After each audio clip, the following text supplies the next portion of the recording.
Jesus Cristo é o Senhor no céu, na terra. Hermanos, estamos en nuestro estudio de Segunda de Pedro. Hoy sería nuestra cuarta enseñanza. En la primera enseñanza hicimos una introducción a la carta para considerar un poco el tema de la carta. La segunda reunión estuvimos hablando del autor de la carta, que está ahí en el verso 1, que es Simón Pedro, siervo y apóstol de Jesucristo. La tercera reunión, que fue el domingo pasado, estuvimos hablando de a quiénes iba dirigida esta carta, ¿no? Que sería la segunda parte del primer verso. A los que habéis alcanzado por la justicia de nuestro Dios y Salvador Jesucristo una fe igualmente preciosa que la nuestra. Y hoy hablaríamos del segundo verso, que es el saludo. Generalmente era el estilo literario de las cartas del primer siglo, era así. Primero se hablaba a quién la escribía, segundo a quién la escribía, y lo tercero que se encontraba normalmente en la carta era el saludo. Usted va a encontrar eso generalmente en las epístolas del Nuevo Testamento. Y después el contenido de la carta. Entonces hoy vamos a tratar el saludo. El saludo se encuentra en el verso 2, que es un saludo muy conocido y muy frecuente en las cartas del Nuevo Testamento. Y dice: gracia y paz os sean multiplicadas en el conocimiento de Dios y de nuestro Señor Jesús. Ese sería nuestro tema. Yo creo que vamos tan despacio que hasta podríamos irnos memorizando esos versículos, ¿no? Gracia y paz os sean multiplicadas en el conocimiento de Dios y de nuestro Señor Jesús. Ese va a ser nuestro tema de hoy. Entonces lo primero que vamos a hacer, hermanos, es entender esas dos palabras, gracia y paz, que son palabras que usan muy frecuentemente los autores del Nuevo Testamento, especialmente Pablo y Pedro. Ellos comienzan sus epístolas así: gracia y paz. Entonces, para entender esas dos palabras que Pedro desea que sean multiplicadas en nuestra vida, vamos a ir a algunos pasajes. Primero vamos a ir al libro de Romanos, capítulo 3, verso 23 al verso 24, para entender un poco lo que significa esa palabra gracia. Ahora, la palabra del griego charis o charis significa un favor divino, un regalo de carácter generalmente inmerecido, espontáneo y gratuito. Era un don otorgado, siempre con la connotación de que la persona no lo merecía. Eso era la gracia. En el contexto cultural de la cultura griega, esa palabra podría significar varias cosas y uno lo encuentra en el Nuevo Testamento. Primero, puede ser la actitud de un hombre o de Dios a inclinarse en benevolencia hacia alguien. Lo segundo, también señala el favor mismo que esa persona tiene hacia el otro. O también puede significar en el Nuevo Testamento la belleza que le es otorgada a la persona por lo que ha recibido. O también se usa para la actitud de gratitud en relación a lo que se recibe. En términos jurídicos, para los griegos, esa palabra era usada para significar la condonación de una deuda o que se le perdonaba a alguien la vida. Entonces, por ejemplo, usted tenía una tremenda deuda con su señor y ese señor le concedía esa deuda, le perdonaba la deuda, y eso era una obra de gracia, ¿sí? O cuando un esclavo o un hombre merecía morir, pero el juez determinaba que le iba a perdonar la vida a ese hombre, era un acto de gracia. Ahora, en los términos del Nuevo Testamento, porque es una palabra que por lo menos Pablo usa 105 veces en sus epístolas y en el Nuevo Testamento se encuentra casi 140 veces, significa lo siguiente: es la acción decisiva de Dios en buscar la salvación del hombre por medio de la encarnación de su Hijo. Eso es la gracia en el Nuevo Testamento. La acción inmerecida, la acción voluntaria, la acción espontánea de Dios de salvar a los hombres por amor a través de su Hijo Jesucristo. Siempre esa palabra está en contraposición a otra. ¿Cuál es la otra palabra que siempre está en contraposición a gracia? Obras. Porque la gracia es algo que no merecíamos, que no obtuvimos por nuestros esfuerzos. Entonces Pablo siempre pone en contraposición a la palabra gracia, obras. ¿Sí? Vamos a leerlo. Ahí en Romanos 3, verso 23 dice: por cuanto todos pecaron y están destituidos de la gloria de Dios. Primero la condición del hombre, el pecado, los frutos del hombre, el pecado, y eso lo pone en un lugar al hombre. ¿Qué es? Destitución de la gloria de Dios. Entonces, ¿cómo Dios salva al hombre ahora? Siendo que justificados o declarados justos o inocentes. ¿De qué manera? Gratuitamente. ¿Cómo? Por su gracia. O sea, la salvación no es fruto de algo que nosotros obtenemos, sino es fruto del sacrificio de Cristo, y ahora nosotros lo recibimos gratuitamente como un regalo. Dice ahí, mediante la redención que es en Cristo Jesús. O sea, este regalo, esta gracia que hemos recibido gratuitamente tuvo un medio, y el medio fue el sacrificio de Cristo Jesús. Y ahí en el capítulo 11 Pablo hace esta contraposición de la gracia con las obras en el verso 5, capítulo 11, verso 5. Así también, aún en este tiempo, ha quedado un remanente escogido como por gracia. Y si por gracia, ya no es por obras. Antes era por obras. La ley y el régimen de la ley era por obras. Ahora no es por obras. De otra manera, la gracia ya no es gracia. O sea, si la salvación se obtuviera porque yo hiciera algo, ya no es gracia. Porque la gracia es un don que inmerecido. Y si por obra ya no es gracia, de otra manera la obra ya no es obra. Entonces una cosa es gracia y otra cosa es obras. Y nosotros somos salvos ¿qué? Por gracia. Pablo lo aclara más ahí en el libro de la epístola a los Efesios, capítulo 2. Verso 5 dice: aún estando nosotros muertos en pecados, nos dio vida juntamente con Cristo. Y Pablo lo explica ahí mismo: por gracia sois salvos. Y en el 8: porque por gracia sois salvos por medio de la fe, y esto no es de vosotros, pues es don de Dios, no por obras. Y ahí Pablo explica por qué no era por obras: para que nadie se gloríe.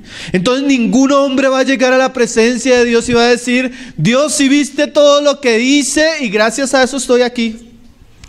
Ninguno, hermano, porque no es por obras, sino es por gracia. Y esa fe es igual a la de Pedro.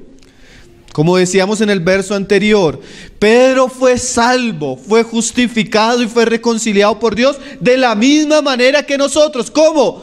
Por gracia.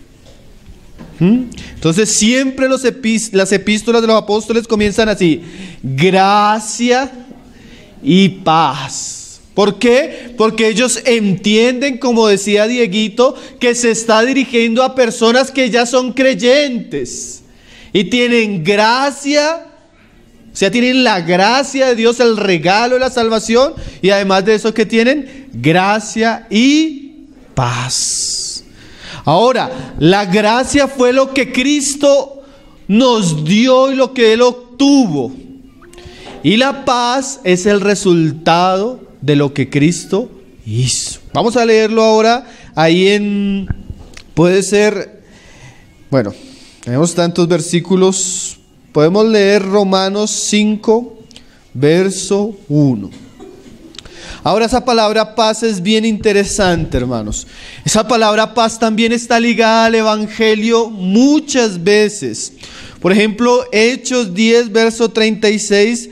Yo le voy a citar algunos para que usted escuche esa palabra que siempre está ligada en el Evangelio. Dice que el Señor anunció el Evangelio de paz. Cuando Romanos nos habla de los que predican el Evangelio, dice que dichosos son los que anuncian, ¿qué? La paz. Y Efesios 6:15 dice, calzados los pies con el apresto del Evangelio de la paz. Entonces esa palabra también paz siempre está ligada al Evangelio y a la obra de Cristo. ¿Por qué paz? Esto es bien interesante entenderlo. Antes, hermano, y bueno, tenga ahí, no lo pierda, vamos a leer un salmo. Salmo 7, verso 11. Porque eso nos da un equilibrio y una visión completa del carácter de Dios. ¿Y por qué esa palabra paz es tan importante? Salmo 7, verso 11. Dice, Dios es juez justo. Eso es una aseveración muy cierta en las Escrituras. Dios es un juez justo. Dios no es un juez al cual el hombre pueda sobornar. Dios es un juez que Él pagará a cada uno conforme lo que Él, hombre, ha hecho. Paul Washer decía que tal vez una de las grandes y más terribles verdades para el hombre es que Dios es justo. Porque si Dios es justo, le va a pagar conforme lo que nosotros hayamos hecho. Y eso es una terrible advertencia para nosotros que somos personas injustas.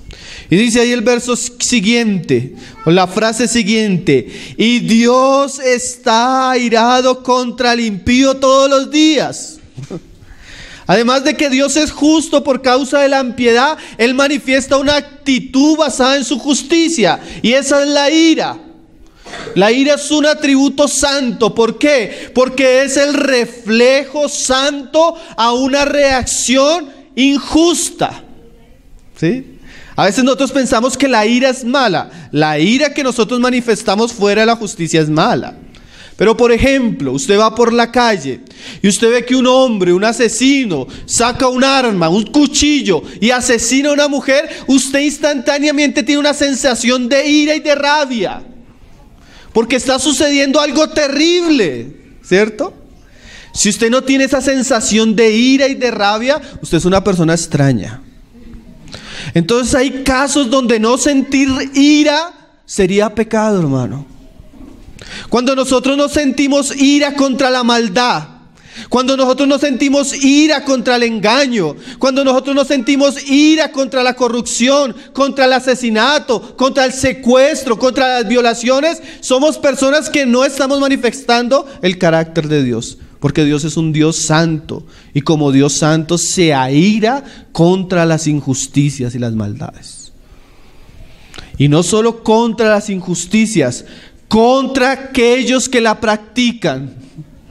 Porque nosotros decimos Dios ama aborrece al pecado, pero ama al pecador. No, el pasaje dice completo: Dios está airado con los hombres impíos. Y es claro, porque un hermano dijo: el día que Dios va a juzgar el pecado en el infierno eternamente, no va a enviar al pecado, va a enviar hasta al pecador. ¿Sí? Y esa actitud santa hace que Él esté airado, y es que todos los días. Mira lo que dice: si no se arrepiente, Él afilará su espada. ¿Usted ha visto a Cristo en Apocalipsis volviendo, hermano? Usted ve la escena que ve Juan. Juan ve una cantidad de muertos así. Dice que la sangre de los muertos llegaba hasta el tobillo de los caballos. Cuando Cristo venga, hermano, Él va a juzgar a los hombres con una justicia santa. Ahora ese Jehová de los ejércitos del Antiguo Testamento, que está airado contra los hombres, que viene a juzgar a los hombres si no se arrepiente, envió un embajador de paz. Imagínense, éramos enemigos y Dios en su misericordia, antes de juzgarnos, nos envía un príncipe, y ese es príncipe de paz. ¿A qué viene ese príncipe, hermano? A que los hombres se arrepientan, porque si no se arrepienten, viene la espada. Entonces, por eso esa palabra paz. Cuando la Biblia habla de paz en una primera instancia, no es de que usted se sienta tranquilo, es de que usted se reconcilie con Dios, porque Dios está airado por nuestros pecados. Vamos a leerlo ahora sí en Romanos 5, verso 1. Justificados. ¿Qué es eso? Lo que acabamos de leer en Romanos 3. La justificación que es por gracia. Y una vez es otorgado el perdón de los pecados, una vez fuimos reconciliados con Dios mediante la redención que es en Cristo Jesús, ¿qué es lo que primero experimenta la persona? Dice ahí, justificados pues por la fe, tenemos paz para con Dios.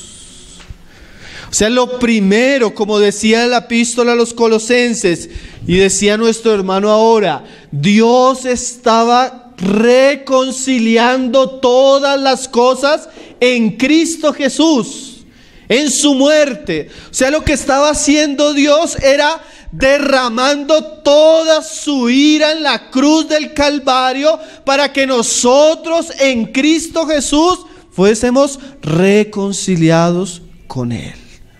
Y por medio de esa reconciliación, ¿qué? Tener paz para con Dios.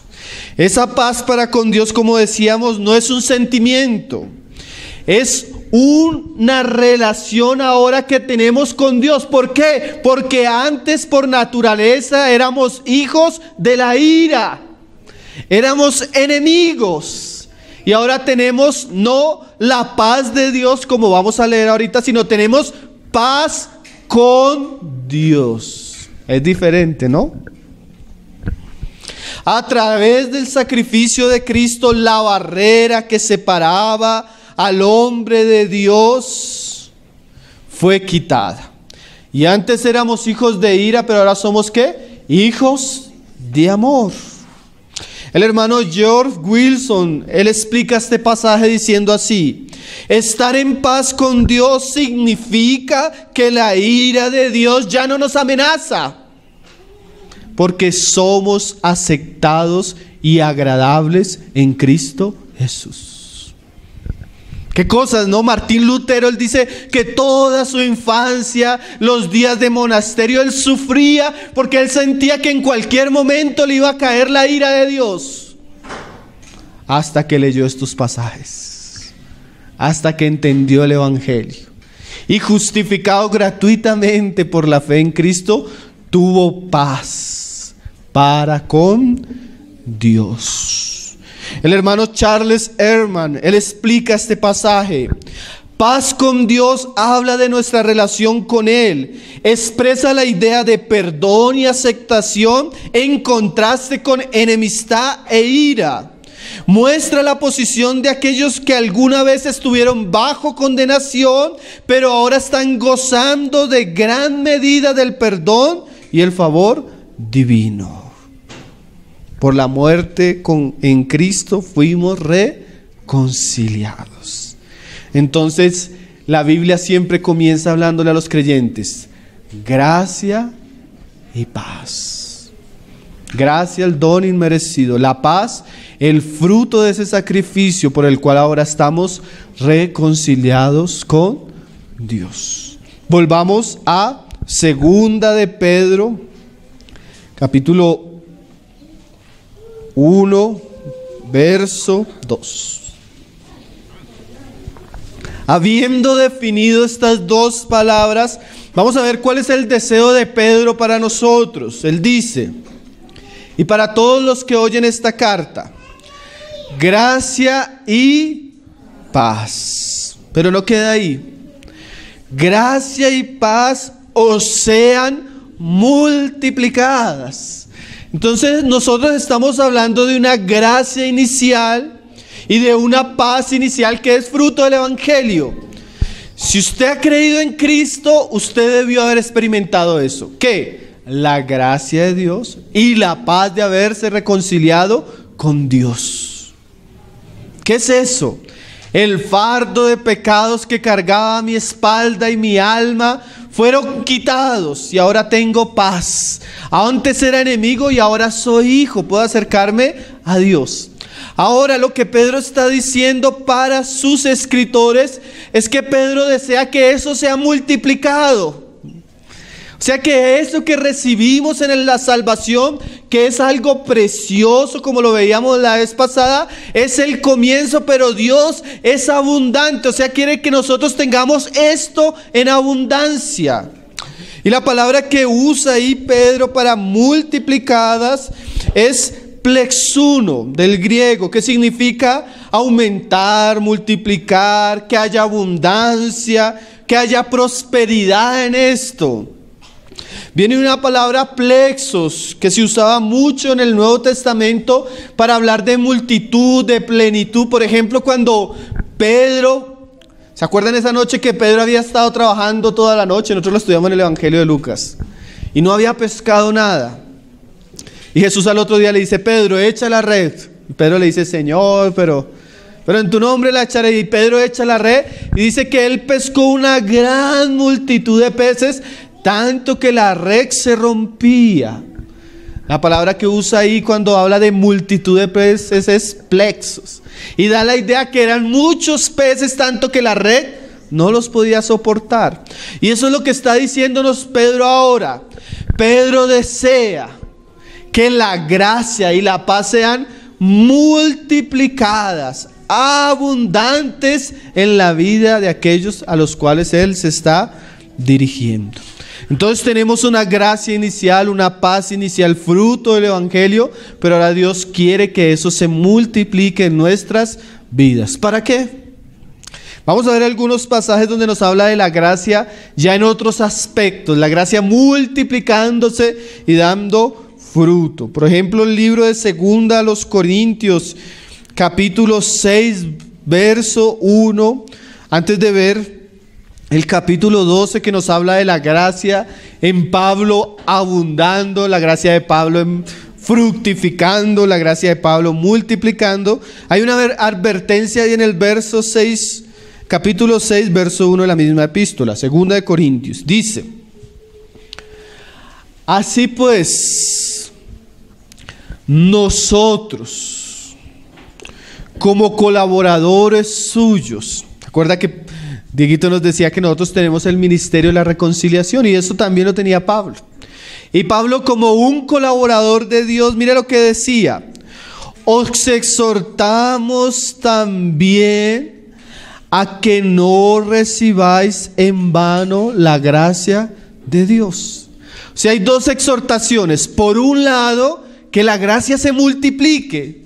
Y por otro lado, en un aspecto negativo, que la persona no reciba en vano esa gracia. ¿Cómo así? La gracia es en Cristo. Y todos la recibimos ¿cómo? Gratuitamente por medio de la fe. Ahora lo interesante es que puede haber personas que reciban esa gracia en vano. ¿Cómo así? Como cuando usted siembra una semilla y usted esperando que esa semilla fructifique y dé fruto, la semilla en vez de fructificar se murió. Hay personas en las cuales la gracia no dio fruto. ¡Qué misterio! La gracia se hizo vana. La gracia no sirvió. Pero el deseo de Pedro es lo contrario. Que la gracia de Dios que multiplique, abunde, sea plena, sea suficiente en nuestra vida, que fue lo que experimentó Pablo en muchas circunstancias. Ahí en el capítulo 12, verso 7, Pablo nos habla de la gracia. Ya no una gracia para salvación, sino una gracia que está abundando y una gracia que está sosteniendo al hombre, especialmente a Pablo en este momento, para que Pablo dé fruto. Y eso es tan importante, para que Pablo permanezca fiel, para que Pablo no se deje absorber por sus debilidades, para que Pablo no se deje absorber de las pruebas, para que Pablo no se deje absorber de la tentación. Dios le mostró que el camino donde él se podía bastar era su gracia.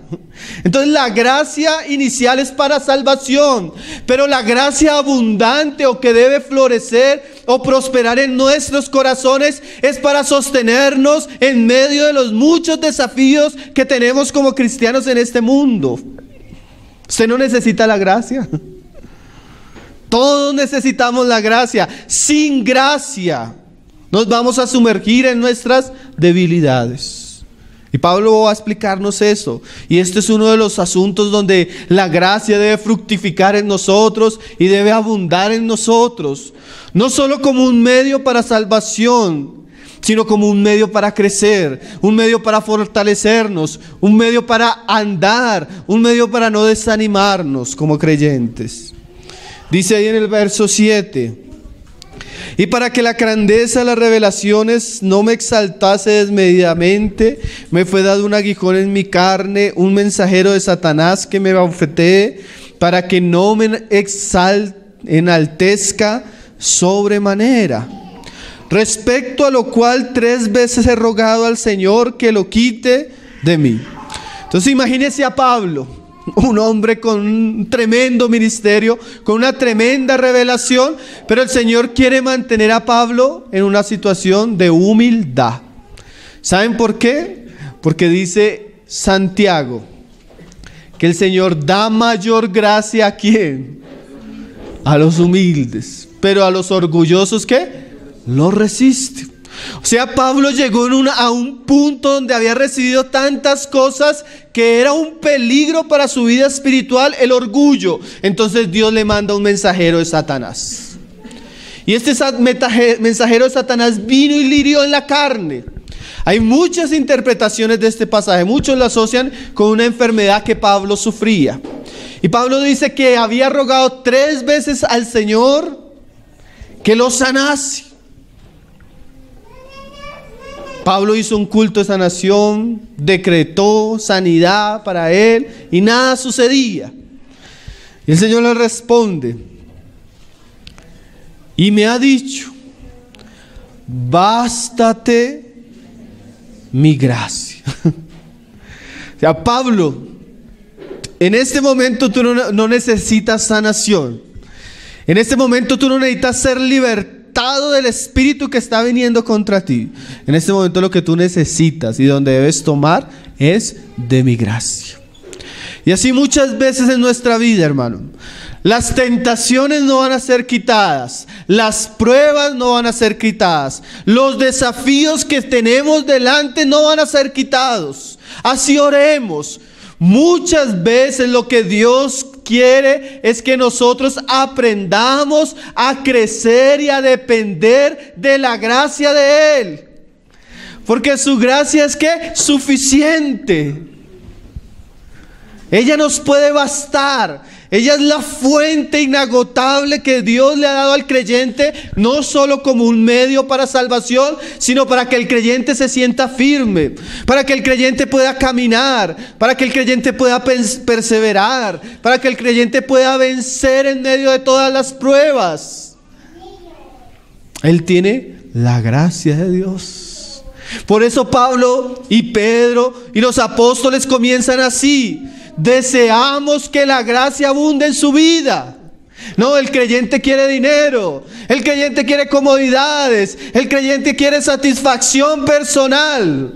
No, hermano, eso no es lo que Dios quiere para nosotros, ni lo que Pedro quería para nosotros. Pedro quería que fuéramos personas llenas de la gracia de Dios, que conociéramos la gracia de Dios. Porque si usted tiene la gracia de Dios, usted lo tiene todo. Y Dios no quiere que usted sea escaso. Dios quiere prosperarlo, sí, pero en la gracia de Él. Dios quiere que usted sea rico en la gracia de Él. Porque si usted tiene la gracia de Él, ¿qué va a pasar? Dice ahí, porque mi poder se perfecciona en la debilidad. Mira esa frase tan misteriosa. El poder de Dios, la gracia de Dios está muy asociada a nuestra debilidad. Como decíamos ahora, a veces es una bendición ser débiles. Por un lado nos libra del orgullo, ¿cierto? Oye, cuando yo no puedo, cuando yo veo que hay una tentación que es mayor, una prueba que es mayor, unas circunstancias que me superan, generalmente eso me doblega y me ayuda a depender de Dios. Porque cuando yo dependo de mis capacidades, generalmente viene el orgullo. Entonces Pablo ve que la gracia de Dios perfecciona el poder de Dios en las debilidades que él vivía. Y así mismo nosotros, hermanos. Nosotros a veces decimos, hermano, esa debilidad que usted tiene, Dios no la va a quitar. ¿Cómo así? No la va a quitar. Pero si usted permanece en Cristo, usted va a experimentar cómo la gracia y el poder de Dios se perfecciona en medio de sus debilidades. Y hay un perfeccionamiento, hay un trabajo de Dios en medio de aquellas cosas que no podemos. ¿Qué cosas no podemos, hermano? Nosotros a veces no podemos hacer ni siquiera las cosas más simples de la vida cristiana. Pregúntele a un papá si él está siendo un buen papá cristiano según los principios bíblicos. Y él va a decir, eso me supera. Pregúntele a una mujer si ella puede ser una buena esposa según el mandamiento bíblico. Y ella va a responder sinceramente, eso me supera. Pregúntele a un joven cristiano que está caminando, quiere caminar en santidad, si él es suficiente. Y él va a decir, eso me supera. Ay, hermano, pero para eso tenemos la gracia de Dios. Porque aunque somos débiles, Dios quiso que fuera la gracia de Él la que nos iba a perfeccionar y nos iba a dar la fuerza para estar en pie en medio de esos desafíos. Por eso Pedro desea, y yo también deseo, y ojalá usted también desee, que la gracia sea abundante en nuestras vidas. Oh Señor, que la gracia sea abundante en mi vida, Señor. Cuánto necesito tu gracia, Señor. Cuánto necesito tu ayuda. Cuánto necesito tu fuerza, tu poder, tu capacidad. Usted no la necesita. Si no la necesita, Dios le va a enviar un mensajero para debilitarlo y enseñarle qué es depender de la gracia del Señor. Por tanto, dice el apóstol, de buena gana me gloriaré más bien en mis debilidades. A veces a nosotros nos gusta gloriarnos en las revelaciones, ¿cierto? Pero Pablo dice, yo me glorío más bien en mis debilidades. ¿Por qué? Para que repose sobre mí el poder de Cristo. Porque cuando usted es débil, pero se aferra a Cristo, usted va a experimentar el poder de Cristo, el poder de su gracia. Ahora, vamos a leer otro aspecto de la gracia de Dios. 1 Corintios 3, verso 5. Entonces, por un lado tenemos la gracia inicial de salvación, pero Dios no quiere solo eso. Dios quiere que esta gracia abunde. ¿Abunde para qué? Para que el poder de Cristo se perfeccione en mis debilidades y yo pueda vivir de la manera correcta que Dios quiere que yo viva. Ahora, ¿para qué más debe abundar la gracia? Porque puedo ser que ya estoy experimentando. Hermano, yo antes tenía debilidad, una tentación a las mujeres, y aunque esa debilidad no se ha ido, yo he experimentado el poder de Cristo. Aunque yo era una persona de mal carácter, era iracundo, era malediciente, he experimentado el poder de Cristo y ahora he vencido eso. Y el creyente comienza a experimentar esa gracia de una manera personal. Pero ¿qué más se puede experimentar en la gracia? Dice ahí en el capítulo 3, verso 5. ¿Qué pues es Pablo? ¿Y qué es Apolos? Servidores por medio de los cuales habéis creído. Y eso según lo que a cada uno concedió el Señor. O sea que Pablo considera se considera a sí mismo como un siervo, una persona que sirvió a los otros. ¿Y cómo sirvió? Por la gracia y por lo que se le fue concedido. Mire que él lo dice más adelante en el capítulo 15 de la misma epístola. Él lo dice ahí en el 10, dice conforme a la gracia de Dios, pero en el capítulo 15 él lo explica de una manera más interesante. Dice, pero por la gracia de Dios soy lo que soy. Nuestro hermano decía, dando el ejemplo de la epístola de Filemón, de aquel hombre que un momento no era útil y después se volvió ¿qué? Útil. Y Pablo dice que aquí él es un servidor de Dios. La gracia de Dios viene sí para capacitarnos en nuestras debilidades y debe abundar. Pero hay otro aspecto de la gracia tan importante en la vida del creyente, hermano. La gracia de Dios nos concede, nos capacita. ¿Para qué? Para ser colaboradores y servidores de Dios. Y dice Pablo, conforme a la gracia de Dios pero por la gracia de Dios soy lo que soy. Y su gracia no ha sido en vano para conmigo. Antes, mira esa frase, he trabajado más que todos ellos, comparándose con los otros apóstoles. O sea que la gracia en Pablo, ¿qué produjo? Un ministerio, un servicio, un trabajo. O sea, cuando Pedro está diciendo a los hermanos, la gracia sea multiplicada, está deseando que los cristianos puedan experimentar el poder de Dios en sus muchas luchas, pero también está deseando que los cristianos puedan llegar a ser capaces de ser servidores de Dios. Puedan llegar a ser capaces de ser colaboradores en algún aspecto de la obra de Dios. Y dice Pablo que hay una relación entre la gracia y el trabajo del creyente. O sea, el creyente trabaja porque tiene gracia y la gracia lo debería llevar a trabajar. Entonces esa visión de que, hermano, todo es por gracia y nos sentamos y no hacemos nada es falsa. Porque si usted tiene gracia, la gracia genuina va a llevarlo a usted ¿qué? A ser diligente. Piensa en Pablo, hermanos. Hermanos, para la época que Pablo comienza su ministerio, años 50, años, el evangelio prácticamente no había salido de la región de Israel. Piensa en Pablo, un hombre enviado, un hombre que fue a predicar, esforzado, sufrido, pasó por muchas tribulaciones y llevó el evangelio hasta Roma. Lo que en ese momento era conocido como el mundo.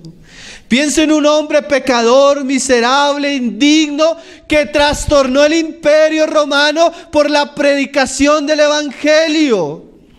Piensa en Pablo, que levantó multitud de iglesias por la predicación del evangelio.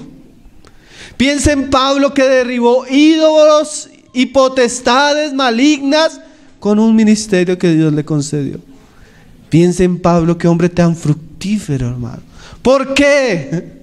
Porque tenía gracia de Dios. Hoy, hermano, una persona que esté llena de la gracia de Dios no va a ser un cristiano inútil. Un cristiano que esté lleno de la gracia de Dios no va a ser un cristiano superficial. Una persona que esté llena de la gracia de Dios, ella va a manifestar la gracia de Dios a través de muchas obras y servicios para Dios. ¿Cuánto necesitamos personas con gracia, hermano? ¿Cuánto necesitamos orar? Señor, haz que la gracia sea multiplicada en la vida de nuestros hermanos.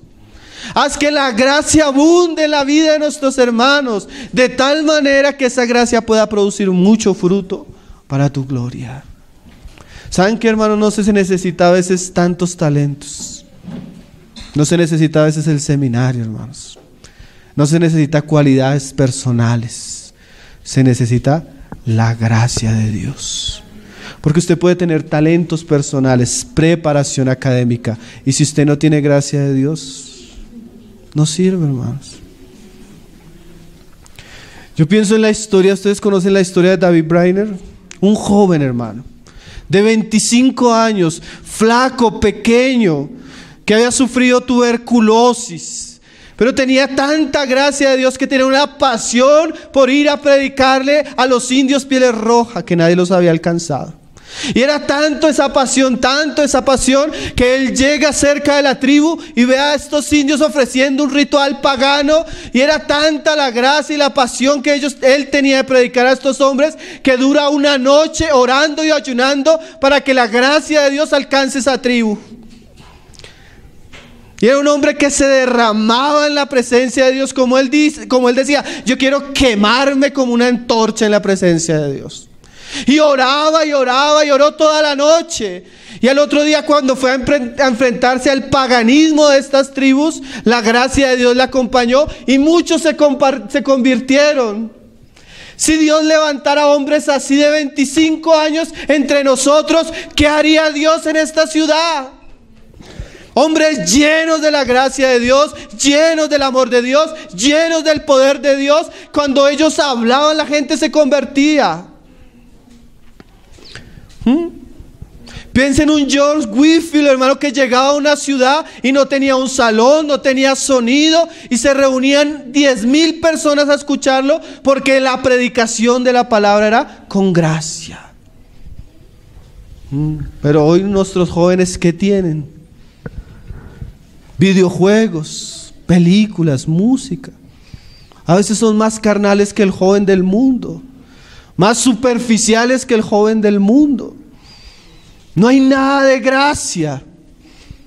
Necesitamos orar para que la gracia sea multiplicada entre nosotros, hermano. Para que Dios haga algo entre nosotros. David Brainerd muere a los 29 años, hermano. Su biografía o su diario llegó a ser inspiración para muchos otros hombres que llevaron la palabra a muchas partes del mundo donde no habían llegado. Un hombre que tenía, ¿qué? Gracia. La gracia de Dios no fue en vano en ese hombre. Antes he trabajado más que todos ellos. A veces la muchachita piensa que gracia es vestirse de una manera sensual, coquetearle a los hombres. Si Dios levantara mujeres como Gladys Aylward, que pudieron ir a la China y hacer un trabajo en la China con muchos niños predicándoles el evangelio, ¿no? Nuestras niñas están detrás del maquillaje o detrás de los muchachos. Mujeres sin gracia, pecadoras, inmorales. Esa es la generación de nuestros días, hermano. Entre los mismos cristianos, una vergüenza a veces. Pero si hubiera gracia de Dios, hermanos. Pero yo no, dice Pablo, sino la gracia de Dios conmigo. Si la gracia de Dios estuviera con nosotros, hermano, ¿qué podríamos hacer? Yo no me imagino. Uno lee tantas cosas que Dios ha hecho con hombres que tenían gracia. Dice 2 de Pedro 3:18. Antes bien, y así comienza y así termina la epístola. Mira lo que decía Pedro: antes bien, creced en la gracia. O sea, esto es lo que deberíamos de estar deseando, hermano. Crecer, pero creciendo en la gracia de Dios. Así comienza. La gracia sea multiplicada y termina la epístola así: creced en la gracia. Oh, cuánto necesitamos la gracia, hermanos. Gracia y paz os sean multiplicados. Ahora la palabra paz. No solo Dios desea que crezcamos en la gracia, sino que también la paz crezca. O sea, hay una paz inicial que es fruto de mi reconciliación con Dios. Ahora tengo ¿qué? Paz para con Dios. Pero ahora Dios quiere que esa paz abunde. Vamos a leer un pasaje ahí en Filipenses capítulo 4 verso 7. Dice, Filipenses 4 versículo 7. Dice: Y la paz de Dios. Antes era para que tengáis que justificados por la fe, por medio de tenemos paz para con Dios. Ahora no tenemos paz para con Dios, sino ahora dice que y la paz de Dios. O sea, es algo que Él da. No es una relación con Él, sino ahora algo que Él da. Jesús dijo, no, mi paz os dejo. Ahora mire lo que dice Pablo. Y la paz de Dios, que sobrepasa todo entendimiento, guardará vuestros corazones y vuestros pensamientos en Cristo Jesús. O sea, Pablo está hablándole a los filipenses, viene diciéndoles que echemos todas nuestras cargas, nuestras preocupaciones en la oración y Dios va a hacer algo. ¿Qué es lo que va a hacer Dios? La paz de Él va a ¿qué? Sobrepasar todo entendimiento, que sobrepasa todo entendimiento, guardará nuestros corazones y nuestros pensamientos en Cristo. O sea, cuando yo me reconcilio con Dios por el Evangelio, experimento la paz de la salvación. Experimento mi reconciliación con Dios. Pero ahora, cuando Pedro dice, deseo que la paz sea multiplicada para tu vida, Pedro está diciendo algo todavía más profundo. Pedro está diciendo que Dios quiere, y los apóstoles querían, que la paz que sobrepasa todo entendimiento guardara ciertas áreas de nuestra vida. ¿Cuáles áreas dice ahí? Nuestros corazones y ¿qué? Nuestros pensamientos. Ahora, hermanos, es un mensaje tan glorioso. Por ejemplo, en nuestra generación, donde nuestra generación se derrumba en los laberintos de la mente y el entendimiento. Hermano, ¿cuántos hoy en día? ¿Cuántos? Esto no es un porcentaje pequeño. ¿Cuántos hombres hoy en día sufren de depresión? ¿Cuántos hombres hoy en día sufren de ansiedad? ¿Cuántas personas hoy sufren de estrés laboral? Yo vi una estadística, el 40% de los trabajadores actualmente en Colombia sufre de trastornos mentales. Cosas como trastornos de ansiedad, trastornos de alimenticio, trastorno de ánimo,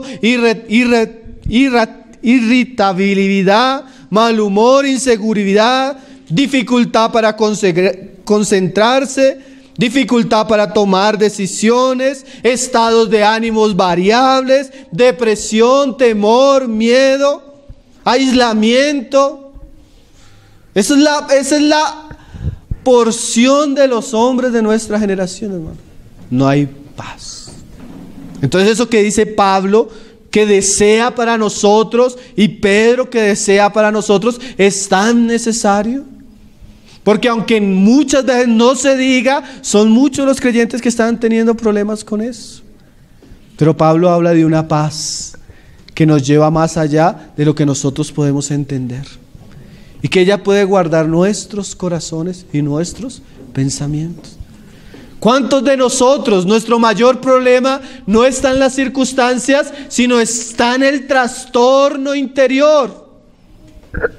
Todo nos irrita, todo nos disgusta, todo nos es inconforme, todo nos es molesto. No sentimos tranquilidad en nada que hacemos, ni en nada que trabajamos. A veces nos persigue el miedo, el odio, el temor, la ira, la amargura. Pero Pablo quiere que nosotros tengamos esa paz. Y Pedro también. Ahora dice ahí, una paz que guarda nuestros corazones. ¿Qué es el corazón según las Escrituras? El corazón habla de todo figurativamente, pues usa la palabra cardio en el griego, pero no es el corazón físico, ¿no? No es que el Señor le va a guardar a usted de un paro. Aunque también, si guarda su corazón, bíblicamente Él también la va a guardar tal vez de un paro. Pero bíblicamente el corazón es el ser interior del hombre, que se refiere a la parte interior del ser del hombre. ¿Cómo qué? Eso incluye varios aspectos. Nuestra personalidad hace parte del corazón. ¿Qué quiere decir? Usted a veces tiene una personalidad que a veces es muy agitada, ¿no? Eso ni siquiera a veces es un asunto de pecados o de situaciones, sino que usted es una persona que agitada. Entonces, cuando Pablo dice que la paz de Dios puede guardar su corazón, es que a pesar de su misma personalidad, Dios puede darle equilibrio. Dios puede darle tranquilidad. Dios puede ayudarlo a que usted no sea controlado por su mal carácter. ¿Cuánto necesitan eso algunos cristianos? No, yo lo necesito. Paz. Y no así como el cristiano que cuando dice con rabia, Señor, dame paz. No deberemos orar, Señor, danos paz. Danos paz porque nuestro carácter es temeroso, nuestro carácter es iracundo, nuestro carácter es explosivo, Señor. Yo necesito que tú guardes mi corazón, especialmente aquí, aún en el área de la personalidad, hermano. La personalidad debe ser controlada por la paz de Dios. Usted no puede decir, como un día decían unas hermanas, hermanos, que aquí somos santanderianas. Usted puede ser santanderiano, lo que sea, pero el carácter y el Espíritu de Cristo y la paz de Cristo puede gobernar su personalidad, para que usted no ande por ahí haciendo las suyas en su mal carácter. No solo la personalidad, cuando la Biblia habla del corazón, habla de la voluntad. ¿Y de qué habla la voluntad? Las decisiones que nosotros tomamos. Dios quiere que cuando nosotros decidamos algún asunto, lo decidamos guiados por el Espíritu y controlados por la paz. O sea, no debemos ser personas que son precipitadas. No debemos ser personas que tomamos decisiones en momentos de rabia, de ira o de temor o de alegría. Sino que tenemos un freno que va con nosotros y ese freno es la paz. Debemos orar por eso, hermanos. Señor, que tu paz abunde en nuestras vidas. Que tu paz abunde en nuestras vidas. Además de la personalidad, que habla del carácter, lo que somos, la voluntad, que habla de lo que decidimos o hacemos, también en el corazón se encuentran los deseos. Todas aquellas cosas que nuestro ser interior percibe que necesita. Tenemos tantos deseos. ¿Usted no tiene deseos? Que son legítimos, ¿no? El joven que tiene el deseo de casarse es un deseo legítimo. El joven que tiene deseo de estudiar, el joven que tiene deseo de trabajar. Tenemos tantos deseos, hermano. Pero cuán importante que haya paz. Cuántas muchachitas destruyeron su vida por sus decisiones, guiadas por sentimientos no controlados. Se dejaron endulzar por el primer sinvergüenza que llegó, las dejó embarazadas. ¿Solo por qué? Porque no se podían controlar sus emociones. Solo porque eran fácilmente engañosas. ¿Sí? Cuán necesario es que los hombres tengan paz, hermano. Que los jóvenes, los ancianos tengan paz en sus corazones, ¿no? Debemos orar, Señor. Es cuando usted ve a su hija que va caminando y eso parece una gelatina. Señor, dale paz a esa muchacha, Señor, dale paz. ¿Cuántas personas que son controladas por sus sentimientos, hermano? Necesitamos la paz de Dios, hermano. ¿Y qué decir de los muchachitos, hermano? Tantas necesidades que hay aún naturales, hermano. Pero si no hay paz, ¿cuántas malas decisiones podemos tomar? Entonces necesitamos orar que la gracia y la paz abunde. Además de los deseos, también se encuentran en el corazón los sentimientos. ¿Cuántas personas, hermano, con sentimientos heridos, llenos de rabia, llenos de rencor, llenos de amargura, ¿no? Y Pablo decía, la paz de Dios puede guardar su corazón de eso. La paz de Dios no solo incluye en ese sentido una restauración con Dios y un equilibrio interno, también incluye una restauración a veces de las relaciones. No necesitamos terapias de sanidad interior. retrospectivas, fruto de la enseñanza de Freud y sus discípulos. Lo que necesitamos es la paz de Dios, hermano. Usted no necesita ir a un encuentro y que le hagan sanidad interior, hermano. Usted lo que necesita es conocer la paz de Dios. Porque cuando usted conoce la paz de Dios, sus mismos sentimientos son sanados y restaurados. Ahora, no solo dice que guardará vuestros corazones, sino aún la mente hace parte del corazón, pero hay una particularidad que Pablo la separa. ¿Por qué? Porque hay una intención de resaltar un aspecto. También debe guardar nuestros ¿qué? Pensamientos, dice ahí. Y vuestros pensamientos. ¿Qué son nuestros pensamientos? La actividad de la mente. Todo el ejercicio intelectual, toda la actividad de reflexión, juicio, entendimiento, incluido la memoria. Y es que hay un miembro en nuestro ser que siempre está trabajando. Así usted esté acostado en su sofá, su mente está trabajando. No me acuerdo la cifra, pero algunos científicos llegan a decir que el hombre alcanza a procesar más de 10,000 pensamientos en el día. Pongas a pensar 10,000 pensamientos, hermano. Eso, si no es controlado, eso se puede volver un problema, hermano. Es más, hay muchos problemas de adicción al pecado que no necesariamente llegan al ámbito del aspecto físico, sino que son adicciones mentales. Piensen en aquel que es adicto a la pornografía. Seguramente no va a llegar a ir a un prostíbulo, pero su mente es viciosa del pecado. Y él solo produce pensamientos inmorales. Llega a la reunión, ve una mujer y de una vez su mente. Sale a la calle, ve una mujer y de una vez su mente. ¿Por qué? Porque hay muchos problemas que deben ser controlados y la guerra está ¿dónde? En la mente. ¿Sí? Generalmente nosotros caemos en pecados morales cuando nuestra mente ya perdió la batalla. Entonces deben ser guardados ¿con qué? Con la paz de Dios. Nuestros pensamientos tienen que ser como una cometa que está todavía ¿qué? Atada. Porque si usted suelta la cometa, se va y se fue. Y así a veces en la mente. Usted puede estar aquí, pero usted está como una cometa.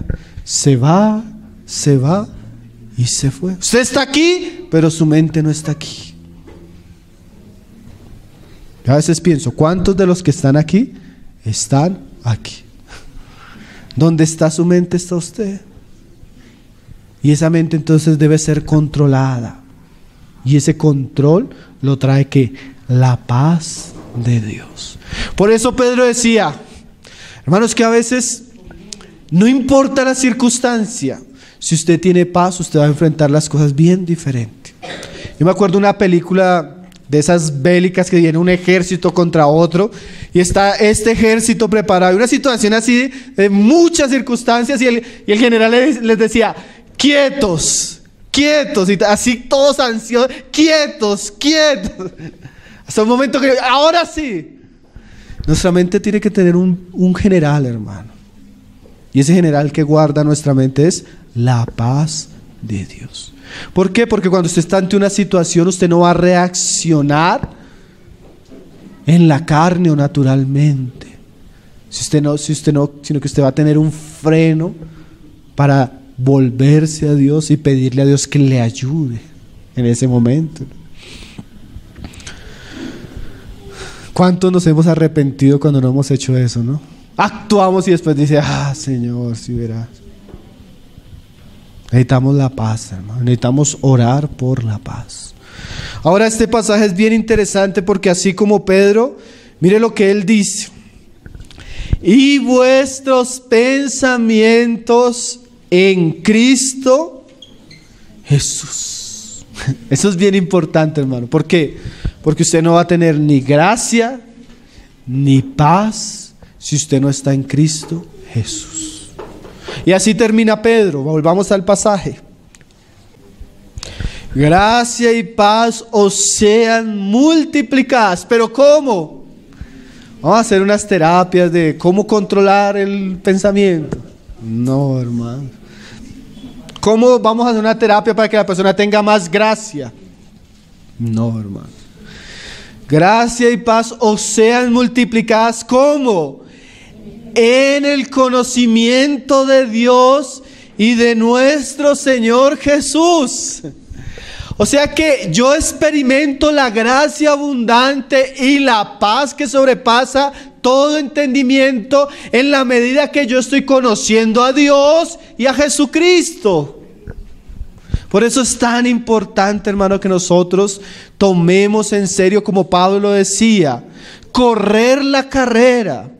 Pero corriendo detrás de ¿qué? Pablo decía así: todas las cosas las tengo por basura. O sea, la persona que va a correr una carrera, él no puede llevar muchas cosas. ¿Usted ha visto un atleta de maratón? ¿Cuántas maletas lleva el atleta? No lleva maletas. Si usted se pone a examinar, ¿cuántos atletas de maratón ha visto con el cabello largo? ¿Por qué no tienen el cabello largo? Porque el cabello pesa. ¿Cuántos ha visto con barba? ¿Cuántos atletas ha visto con aretes, con collares? Se ponen una pantalonetica. Hasta los tenis que ellos usan, hermano, hay una tecnología especial porque son sumamente ligeros. ¿Eso de qué nos muestra, hermano? Nosotros debemos correr por algunas cosas. Todo lo tengo por basura, con el deseo de ¿qué? De conocer a Cristo. Nuestra carrera es ¿para qué?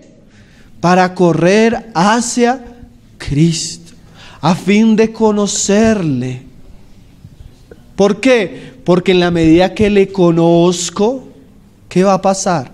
Voy a experimentar gracia y paz abundantes. Y ese conocimiento de Cristo no es un conocimiento superficial. La palabra que Pedro usa aquí en el griego es epignosis. La palabra gnosis es conocimiento. Epi quiere decir un conocimiento pleno o superior. El hermano Gino usa esa figura en el libro de epignosis que él escribe, y es como cuando la palabra epi en el griego, el prefijo, es como cuando usted tiene una pirámide y la palabra epi es arriba. Quiere decir que usted se para en la punta de la pirámide y desde allí tiene una visión completa. ¿Por qué? Porque ve los 4 lados de la pirámide. ¿De qué nos habla esa palabra? Dios quiere que conozcamos a Cristo, y muchos podemos decir, ya le hemos conocido, pero Dios quiere que le conozcamos plenamente. El pasaje que leía Dieguito, Dios quiere que el hombre sea salvo, pero también que llegue al pleno conocimiento de la verdad. Yo tengo que confesar que para mí el estudio de Lucas ha sido tan revelador, hermanos.